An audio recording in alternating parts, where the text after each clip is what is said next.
Okay. So,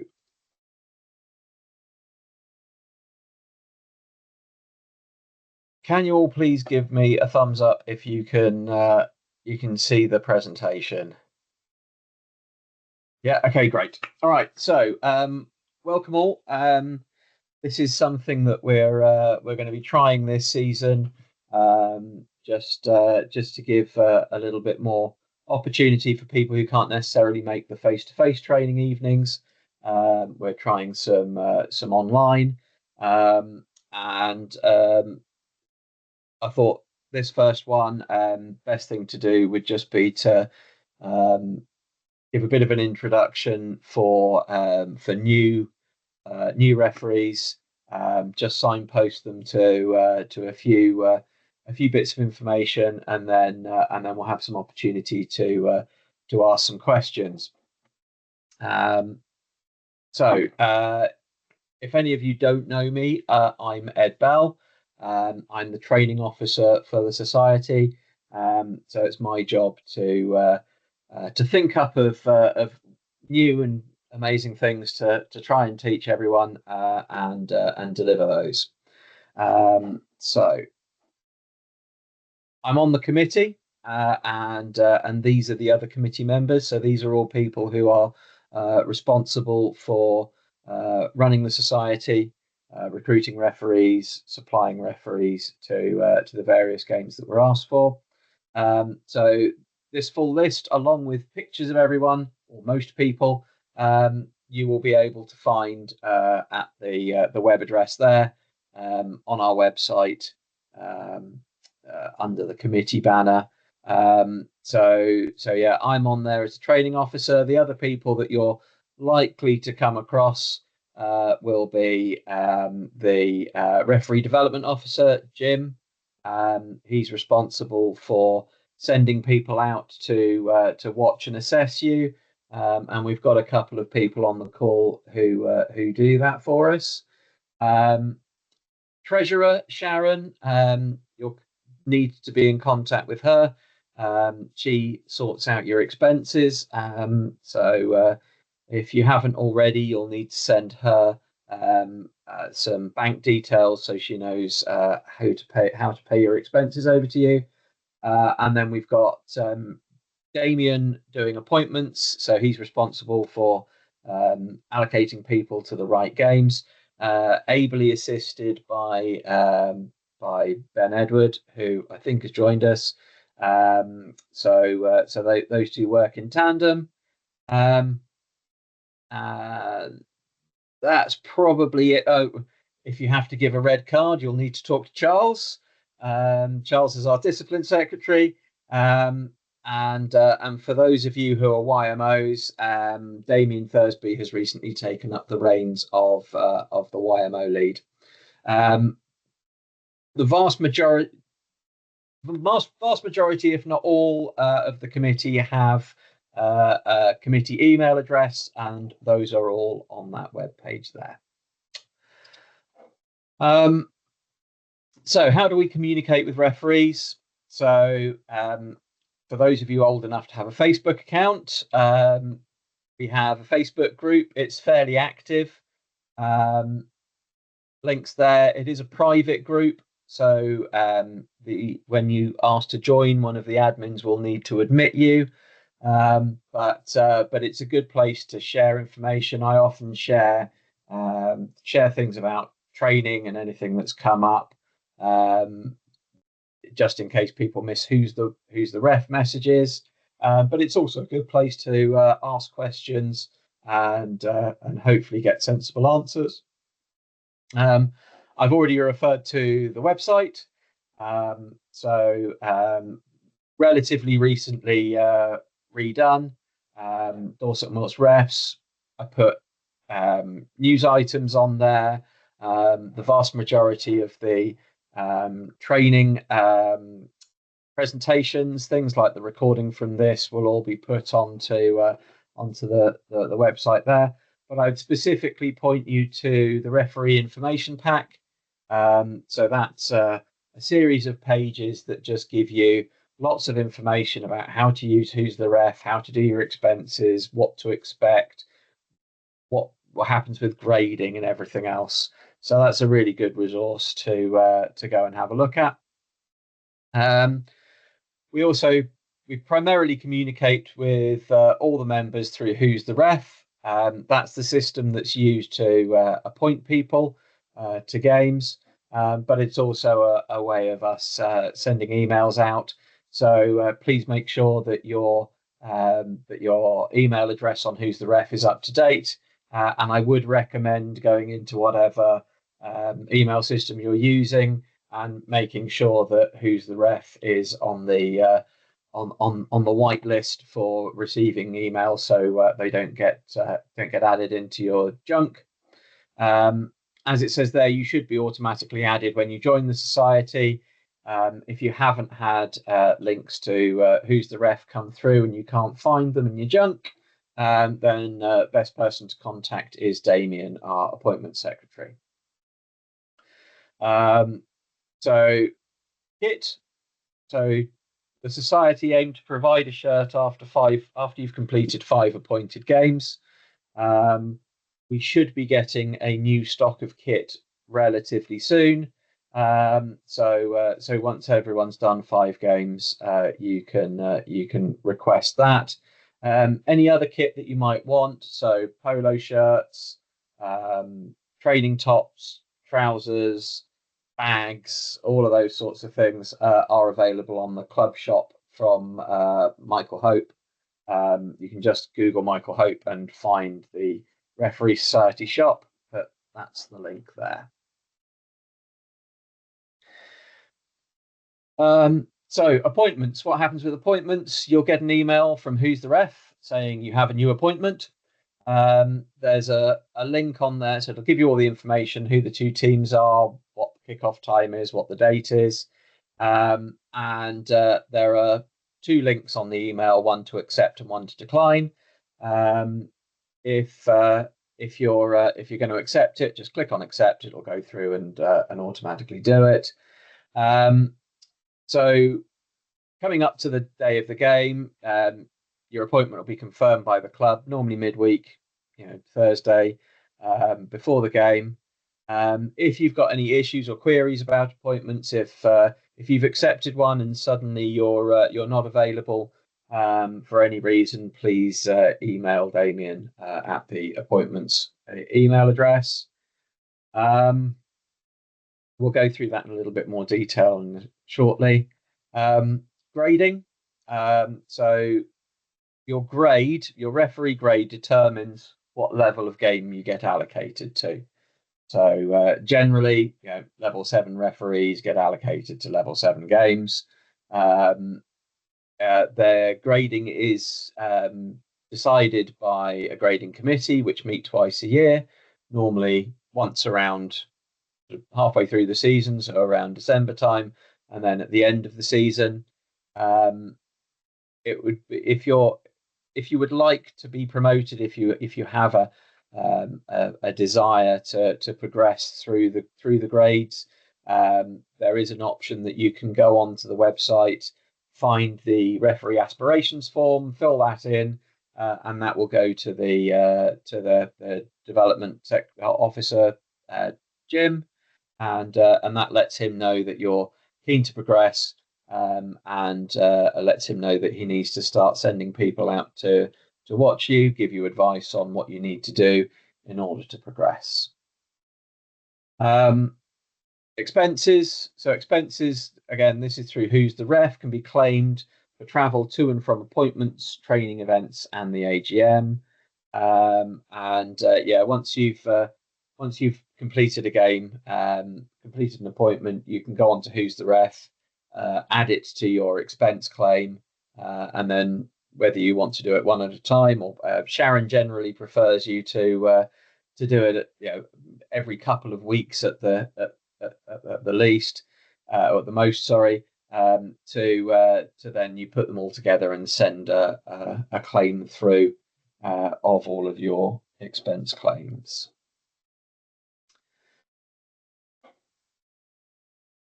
Okay, so just a few pointers here and what you should be looking to do in order to prepare for your game.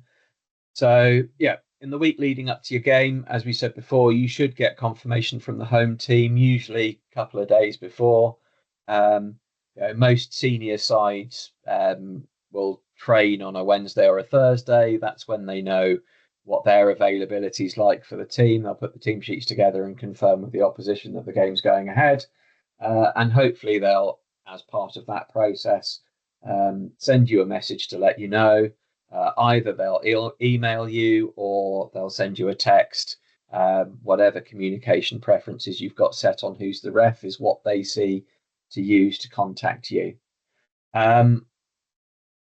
If you don't hear from them, then you may want to go and have a look at their contact information on who's the ref. Try and find who best to contact, and give them a bit of a chivvy along. What I will say is that you shouldn't attend a game that you haven't had positive confirmation from. You will be unlikely to be paid expenses if you turn up and the game's not going ahead and you haven't had confirmation. So one thing that some referees like to do is to look at the league positions and previous encounters of the two teams that they're going to be seeing over the weekend. Best place to do that is the RFU Match Centre. If you go onto there, search for the game, or search for one of the teams, you'll be able to find the fixture. You click on the fixture and it'll show you what their previous encounters are. It'll show you where they are in the league table. Whilst that can be useful information, certainly at lower levels, I would recommend going into each game with an open mind, because you just don't know what teams are going to be turning up. So there's only a certain amount that you can read from that, but certainly as you get up into the higher levels, there's probably more that can be gleaned from that information. Another thing you want to think about is your fitness. Are you ready for the game? Examples of things I've given there that you can do to help improve your fitness. Bronco shuttles allows you anything that concentrates on changes of speed and direction. Try and make your fitness training mimic what you may be expected to do in the course of a game. Keep an eye on the weather forecast. Forewarned is forearmed. Make sure you've got the right sort of studs in your boots, and making sure that you may need to be aware of possible late cancellations due to flooded or frozen pitches. Review any notes, journal entries, any lists of goals that you may have, and then also, if you've had any assessments from match official developers, that you can review those. If you're setting yourselves goals for a match, I would recommend only choosing one or two things to work on. You can't work on everything at once. If you try and concentrate on too many things, then you'll end up letting them all slip. Pick one or two things that you want to work on for each game. And the other thing you can look at is laws. Probably the best place for that is the Laws app. It was updated fairly recently and is much easier to use. There are videos on there, and there are all the clarifications and the variations and everything else.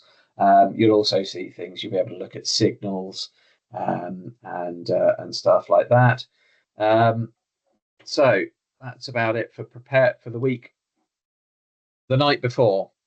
So pack your bag, make sure you've got your kit, you've got your shirt, you've got an alternative shirt just in case one of the teams turns up in an alternative kit that clashes and you weren't expecting it. Shorts, socks, boots. Make sure you've got at least 2 whistles. I'm sure most seasoned referees have dropped their whistle in the mud at least once, gone to blow it and found that they've got a mouthful of grass. So always good to have a spare whistle in your pocket. You need to have a watch. Some people prefer to wear 2. Yeah, whether it's a smartwatch and a standard stopwatch. Um, so make sure you've got those packed. You've got a coin for doing the toss. You've got a method of recording your score, however you like to do it, whether that's through scorecards, a notebook, whether you've got a scorecard wallet, or some people in these days prefer a smartwatch. You've got flags to give to the kind volunteers who are going to run touch for you, hopefully. Make sure you've got your clothes for after the match. What's generally expected is that you try and look fairly smart. So a shirt, society polo shirt, tie if that's your sort of thing, trousers, jacket, shoes. And I've done this many times. Don't forget to also pack a nice dry pair of pants and socks, because there's nothing worse than getting out of the shower and realizing that that's precisely what you've forgotten to bring. And then a towel and shower gel, because hopefully the club will provide you with a good shower for after the game. Yeah, think about your nutrition and alcohol consumption. Not that I'm speaking from experience, but refereeing a game after consuming too much red wine the night before is not necessarily a fun experience. So yeah, think about what you're eating, and certainly keep a check on anything that you're drinking. Um, Make sure that you've got the address of the club that you're going to, and you've got a rough idea of the directions of how you're going there. And should it so suit you, an early night, I would recommend that, certainly if you've got a morning game on a Sunday, because sleep is critical to recovery and feeling good about running around in the morning. And then the day of the game. So some of these are from bitter experience. You've packed your kit bag the night before. Don't forget to take it with you. Um, don't forget your boots. I have had to borrow a pair of boots from a player before now. Um, Make sure that you've got whatever you want to drink, whether that's water, isotonic, and any snacks. Um, I can highly recommend the those blocks energy bars, energy chews. Just one to pop in your mouth at half time can give you a good kick on for the second half. Um, leave in time to arrive early. Um, it says around 1 hour prior to kickoff. I would say at least an hour before kickoff. Some people prefer 90 minutes, but you may find that there's no one else there at that point. But generally, the teams will aim to arrive at around that hour before kickoff. It gives you plenty of time to get yourself acclimated, do the brief and everything else that when the teams want to, give yourself time to warm up and get in the right headspace. So you need to think about your warm up. When are you going to do it? What are you going to do? Um, and then team brief. So I prefer to ask the coaches when they'd like to do the brief. You want to set a good impression, and making sure that they know that it's their game, and you'll work around them, can certainly set the right mood. But you need to do a team brief. You need to do an equipment check. Um, you need to make sure that the ground is safe. That can be done as part of your warm up. So, if you want to have a run up and down the pitch, you need to be checking for things like, have you got post protectors? Have you got corner flags? Hopefully, there's some sort of barrier to keep the spectators away. If it's been raining particularly hard, have you got standing water? If it's cold, have you got frozen areas of the pitch? And unfortunately, some areas where there's more public access, you may also want to keep an eye out for dog mess. I'll remind you that it's not your responsibility to clean it up, but if you do see something, get a member of the local club, to the home team, to sort that out. If the teams should have a dedicated first aider. Um, if you yeah if they have got first aiders, introduce yourselves to them, let them know what you want from them. I normally say just come on whenever you see that you may need to, and shout and wave at me if you think that you I haven't noticed you and you're about to get run over. Um, if you're lucky enough to have a developer visiting you that day, check in with them. Let them know what you're working on, what you'd like them to look out for, and generally catch up with them. One note on the confirmations from earlier, I forgot to put this in. If you have got a developer, you'll see that on your who's the ref appointment. When the team confirm with you, it's good form to make sure that your developer has also have that confirmation. Just let them know that you've had the game confirmed. And most importantly, enjoy yourselves. We do this because we love the game. We enjoy being part of a game of rugby. So make sure that remember that you're there to enjoy yourself. Sometimes it might not feel like it. Okay, so that's it. I think that's fine. We've got some questions in the chat. Don't worry too much about whether it's the chat or the Q&A. So we'll just go through these, and then feel free to unmute yourselves. The more experienced referees in the room, please shout at me if you think I've said anything wrong or I've missed anything. Right, so we've got from Lewis, when doing a coin toss, does it really matter if I have a coin? Is it not just better to do rock, paper, scissors? I would recommend a coin. It is truly, it is genuinely random, rather than you're not starting the competition too early. I just keep I keep a small bag of random coins in my kit bag. My favourite to use at the moment is 100 lira coin, but I also have an American quarter and challenge coins and various other things. Most referee wallets and things you buy like that will come with a coin of some sort.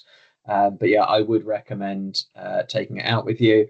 But yeah, if you forget it, don't worry. Rock, paper, scissors. What hand is my whistle in? Yeah, what hand is my pencil in? Are all perfectly reasonable things to do. Right, Tom, does the coin toss winner choose kickoff or end and the losing team gets the other one? Right. So there are two options for the winner of a coin toss. They can choose an end, which then means that the other team kick off. So if you've got red team and a blue team, red team win the toss. They say, we'll kick off, sir. I'm sorry, we'll choose an end. We'll play from this end. Then blue team kick off. Their other option is that they can choose to kick, and then the losing team get to choose which end. What a lot of people will say, what a lot of captains will say is, we'll receive, sir. That is not an option.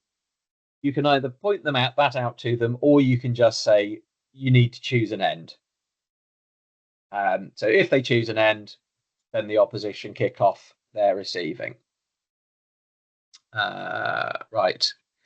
But that's good. Okay, so I did have some other queries in from Harry. So let's just go through these. So Harry, you're refereeing an under-15s match at Fordingbridge. What's the mechanism for logging it? So I assume this is a feel free to unmute yourself so you can answer my question. I assume this is not an appointed game.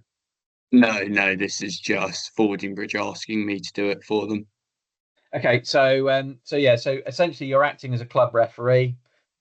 So you don't need to log it. Um, if it is a game that has an appointment linked to it, then you can contact Damien and ask him to appoint you to it. And the way to find that out is if you go on our website, you go to appointments, you will see a list here of the appointments that are coming up. So is that on? So you'd say, oh, it's this Sunday. So you'd look and find Sunday. Have a look down. No, so it's not on the list here. So it's not a game that's open for appointments. So just do the game. You can Okay, keep a note. perfect. Yeah, you can keep a note of it. I'm an engineer. I keep a spreadsheet of all my appointments. I keep of all my games, so appointments and unappointed games. Um, but we do ask though that if you are doing a game as a club referee, that you don't wear society kit unless you have previously asked a committee member if you're allowed to do so. Charles, you've got your hand up. We can't hear you, Charles. You're not showing as muted.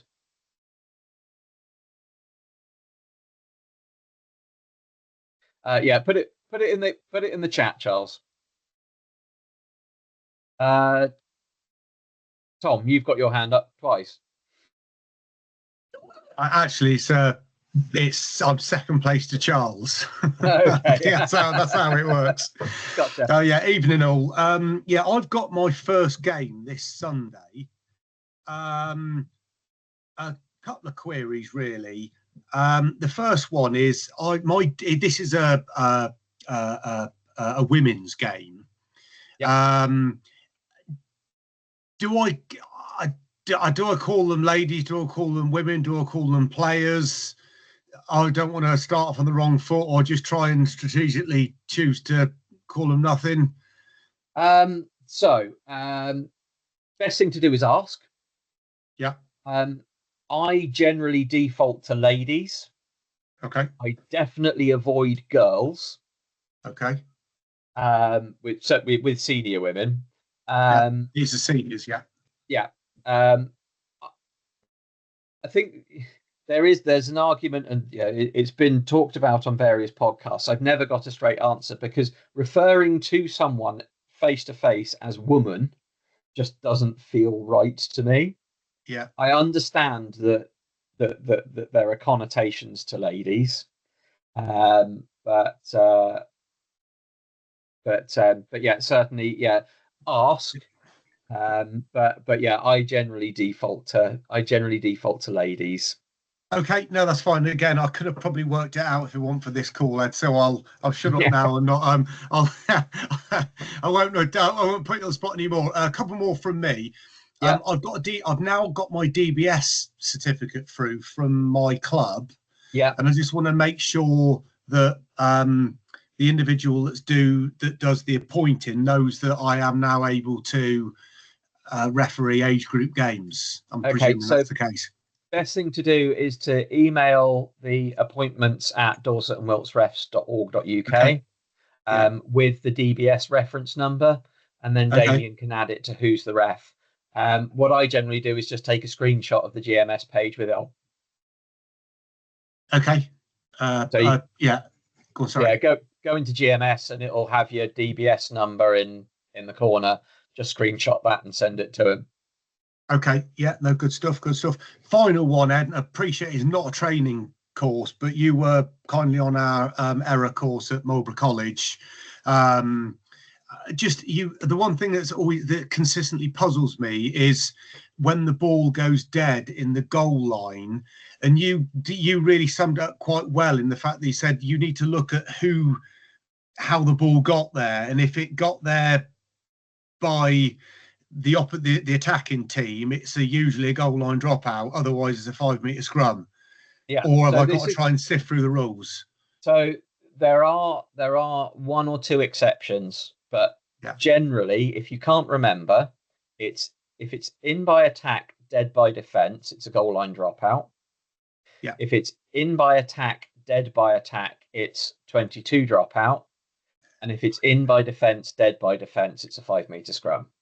Bloody hell. So yeah, so if it's in by attack, and then dead by defense, it's a 22, it's a goal line. Yeah. Yeah. And then if it's in by attack, and Dead did by you say attack. how were they dead by attack? In other words, I'll knock it forward and not put it down, for example, or So if they put a foot outside into the dead ball line, okay. if they kick it through in goal, so if it's kicked through, then that's dead by attack. So that would be a 22. Well, if it's kicked through and no one touches it, there's another option which can be scrum back. And that's where it was scrum kicked, back from where or it's 22 kicked. drop. Yes. Okay. And what was the final one, mate? Did you say? And then if it was in by defense, dead by defense, then it's a 5 meter scrum. That's right. So if it was taken back in and then called dead, it's a 5 meter scrum. Yeah. Okay. So there are, like I say, there are a couple of exceptions to that. If it's in by attack and then knocked on, it's still a goal line drop. Okay. If it's in by attack and then knocked on by attack. Yeah. Okay, got it. Knock on in goal is a goal line drop still. Okay, yeah. I'll still have to read the rules, but that helps. Yeah, but that's a useful way of remembering it if you can't remember what the law book says. Okay. Okay. Thank you very much. Right, we'll just go to I can take my hand away now. Yeah. Okay, yeah, no, that's a good point, Charles. I'm trusting everyone can actually see the chat, so I'm not going to read it all out. Sean, you've got your hand up. Yeah, I know I said I wasn't going to say anything, but the answer to Lewis and Tom is actually in the law book. So it's actually law 6.3 lays out what you've covered there, really. Yeah. Okay, and then Harry, you've got your hand up. Yeah, so the RFU said that under 18 refs need to have a chaperone present. Yep. Would a parent be able to chaperone for me? Yes, absolutely. Perfect. That would be our preference. So yeah, that was one of your other questions. So we only got to question one. Number two, how do you claim expenses?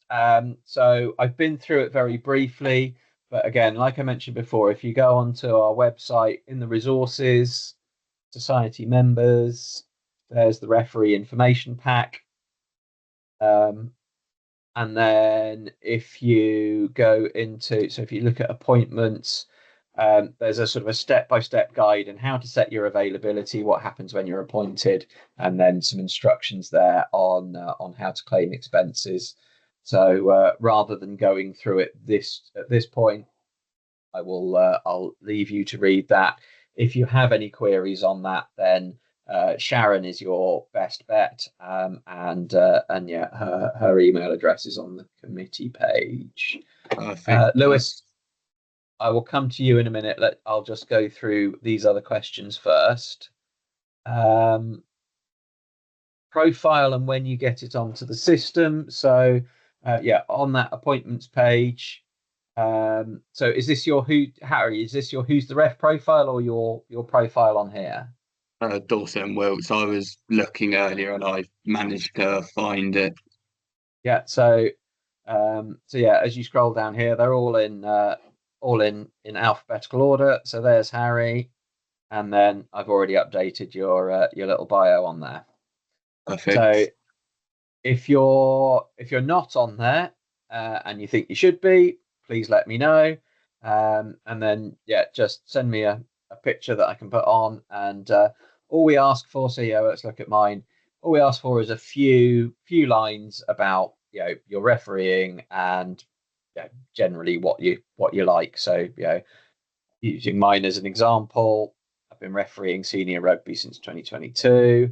I especially enjoy ladies rugby. my aim is to facilitate a flowing game. And it just says, yeah, that I'm just the training officer. So not too much. The idea of this is it just, if a club come on, if a member of a rugby team comes on here, looks, if they're a Bradford uneven player, we got Minty this week. Who's our ref? Simon Stevens. They can then scroll down, find Simon, see what he looks like, and just generally get an idea of what sort of thing he's going to be looking for in a game. So have I picked a good LMNOPQRS? Ed, where's that on the website? I can't see it. Sorry. It's in appointments.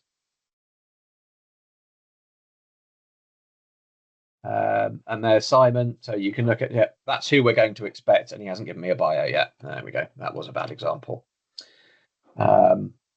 So generally, it's the way the interface works is that it looks like you've got to the end. If you keep scrolling down, it'll just load the next tranche of referees. I think you're on there, Jonathan.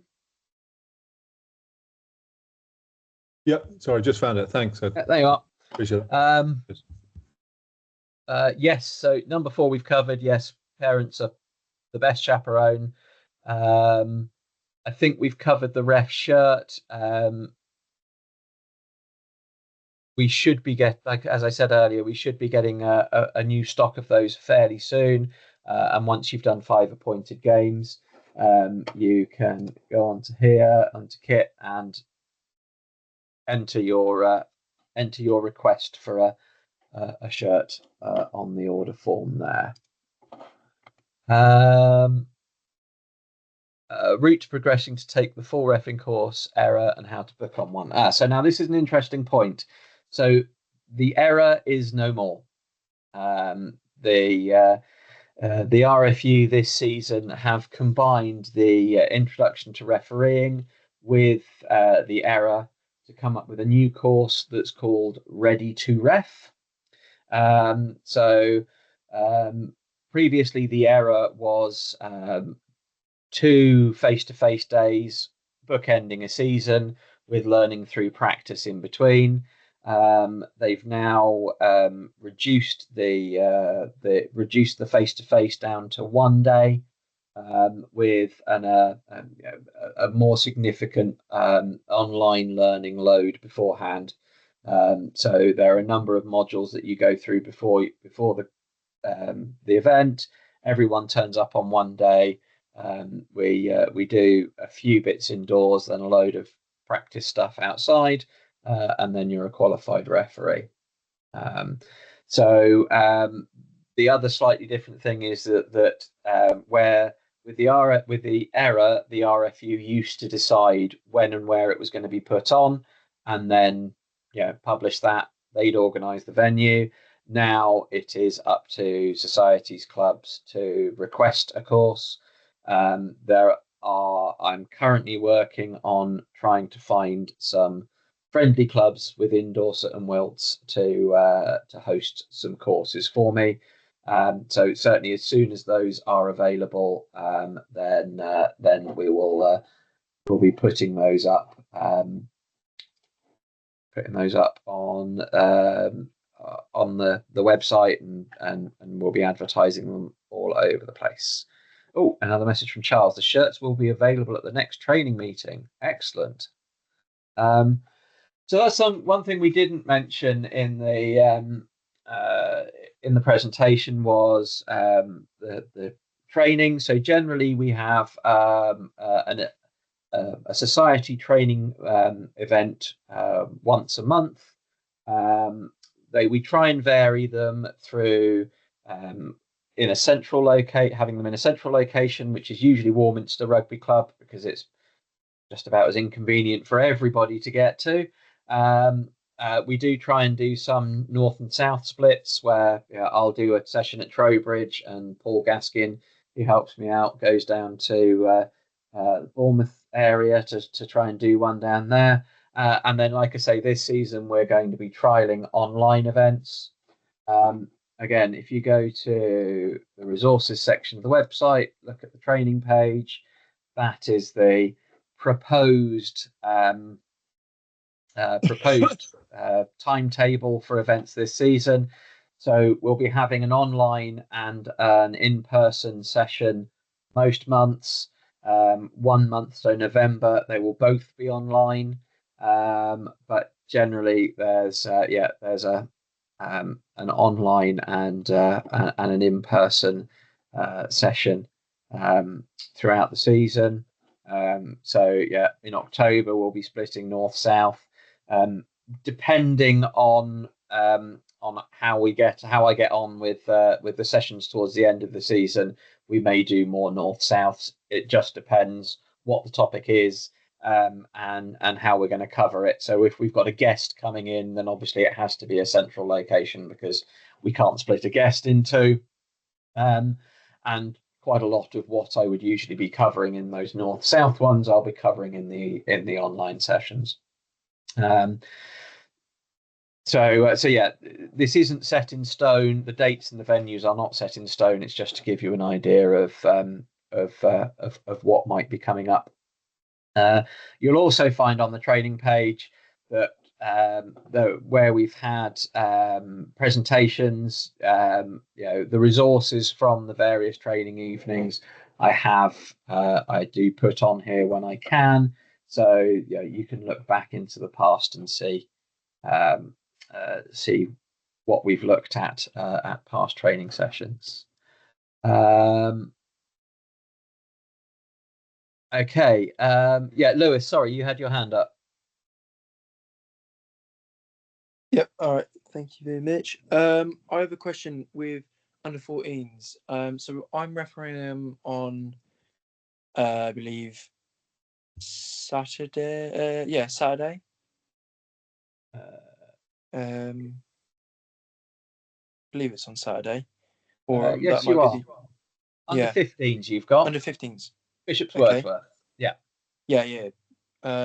My dad's sorting out the communication towards that club. So my question is with under 15s, it's uncontested from a line out, but they can lift. Correct. Cool. Because originally I was actually told it was under 14s, and I'm like, oh, okay. Question for that is under 14s, it's no lifting, but is it contesting? Because you're not lifting, you're just standing and putting your hands up. So under 14s is uncontested, no lift. Okay. Under 15s is uncontested with lifting, and then under 16s is contested. We're doing line outs as usual. Yeah. So I got another question on top of it. So I got told by Ben Edward that you are 30 seconds to get to a line out senior rugby. Is that the same for a youth game? It is. Cool. But I would not recommend being particularly harsh or timing it unless you're having a problem with a side, really dragging their feet. If they're 3 points ahead and you've got a couple of minutes to go and they're really dragging their feet to a line out, stop the time, say time's off, you lot get in here, time's back on when the line out starts. Okay. But yeah, I wouldn't force it. And be, have some empathy. When you get to doing senior rugby, if you've got 2 level 9 teams, most of the people in those teams are of an age where they'll be starting to get a little bit tired in the second half, and they may not need rushing, and they may not take particularly well to it.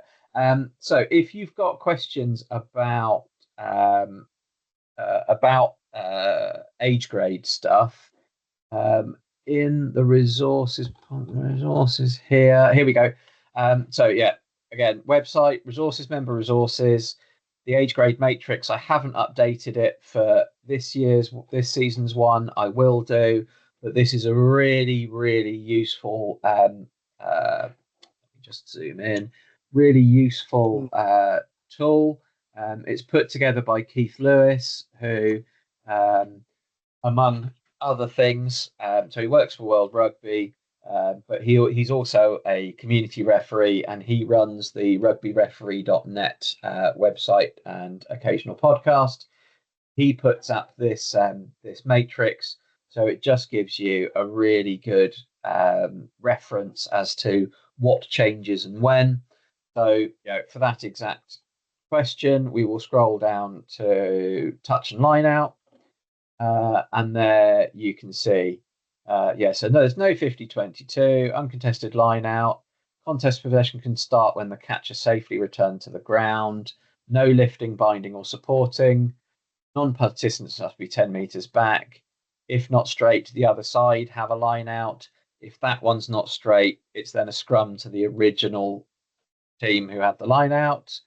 But again, it's uncontested. Don't be too strict on it.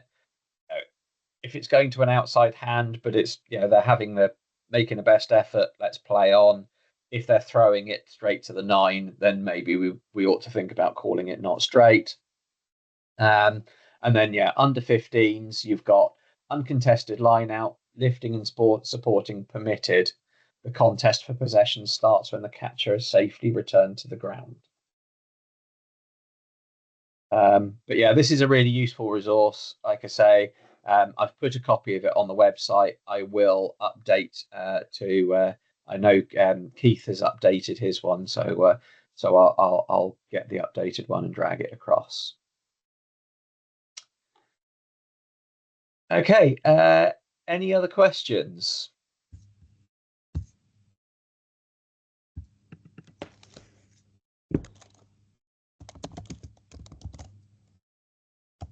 Deathly silence, I assume, means that that we don't.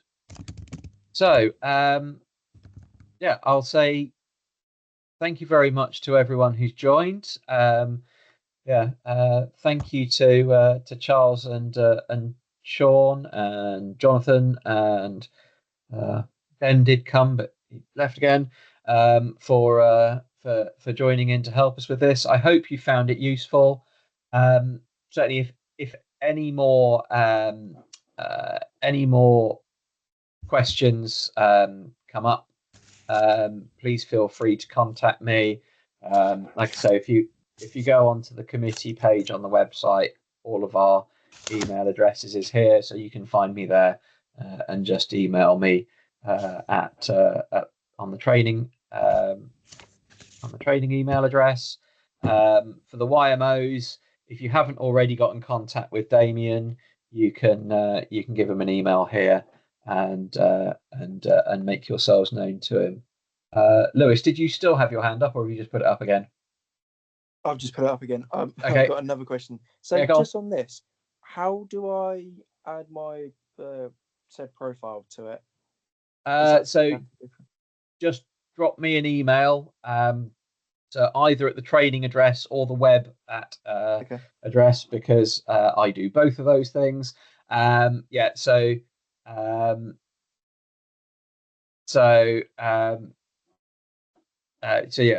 just been Charles, that's a very confusing message.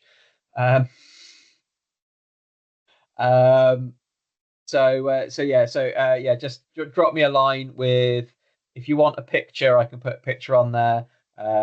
What I've done for some YMOs who don't want to have their picture up is that I've just got a standard YMO badge, and then anything that you anything that you want to add to that in terms of a bio, just a couple of lines there. Drop that over in the same email, and I'll get you added to the website. It is unfortunately a manual process at the moment. Okay, thank you very much. Anything else before we call it a day? I'll take that as a no. So, yet again, thank you very much to all for joining. Really appreciate it. I hope it's been useful.